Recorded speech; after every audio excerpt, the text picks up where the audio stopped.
गोवर्धन भगवान श्री कृष्ण का ही दूसरा रूप है। ये इसको स्थूल रूप कहते हैं।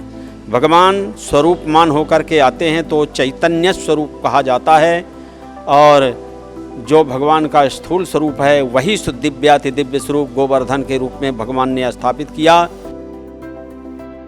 गोवर्धन की हमेशा पूजा होती है, परिक्रमा होती है, और भगवान ने गोवर्धन को जो इतना बड़ा महात्म्य दिया, अपना स्वरूप प्रदान किया, उसी के उपलक्ष्य में जो दीपावली को नाना प्रकार से लक्ष्मी जी की पूजा, साथ में गोवर्धन की पूजा होती है।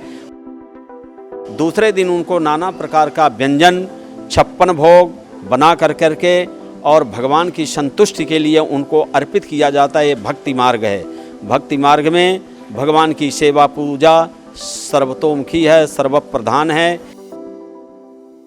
हरे कृष्णा दोस्तों, मेरा नाम है हरदीप दुआ और तुसी देख रहे हो लुधियाना लाइव। सब तो पहला गोवर्धन पूजा महोत्सव ਦੀਆਂ बहुत बहुत शुभकामनावां।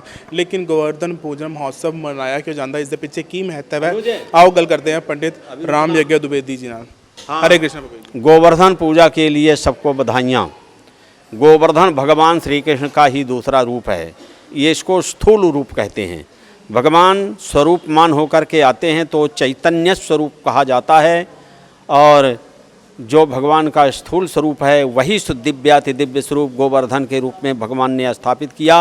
गोवर्धन की हमेशा पूजा होती है, परिक्रमा होती है, और भगवान ने गोवर्धन को जो इतना बड़ा महात्म्य दिया, अपना स्वरूप प्रदान किया, उसी के उपलक्ष्य में जो दीपावली को नाना प्रकार से लक्ष्मी जी की पूजा, साथ में गोवर्धन की पूजा होती है। दूसरे दिन उनको नाना प्रकार का व्यंजन 56 भोग बना करके और भगवान की संतुष्टि के लिए उनको अर्पित किया जाता है। ये भक्ति मार्ग है। भक्ति मार्ग में भगवान की सेवा पूजा सर्वतोमुखी है, सर्वप्रधान है।